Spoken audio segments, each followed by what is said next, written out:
The 15th greatest fact of all time, is that this isn't just one of the oldest handprints ever discovered. It's the signature of the greatest painter in human history. Don't believe me? That handprint was discovered in Chauvet Cave in southwestern France, alongside these paintings, which were until very recently the oldest cave paintings ever discovered. But I don't call Chauvet the greatest painter to ever live simply because of the astounding quality of his art. He's the greatest painter because when he painted these 30,000 years ago in the midst of an ice age, he's the first known person to use techniques that Europeans thought they invented in the Renaissance. Prior to the 14th century, European art looked like this, totally flat with no perspective. When the artist wanted to create the impression that an object was behind another one, they just sort of plopped them on top of them, like here.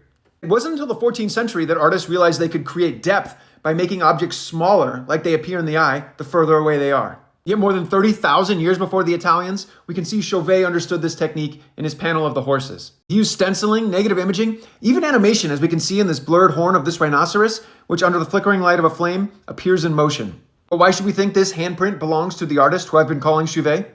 For one, from his crooked pinky, we can see he broke his 4th or 5th metacarpal at some point in his life, and that allows us to identify his hand throughout the cave. From its height, we know he must have been about 6 feet tall, which is about the right height to paint the panel of the horses, but most importantly, it's the only handprint we can definitively pin to a piece of art. His palm print matches this stamped mammoth at the entrance of the cave, which he made using a technique called pointillism. Pointillism is a technique using dots in space to create an image, thought to have been invented by the French artists in the 1800s. But obviously, Chauvet beat them to it.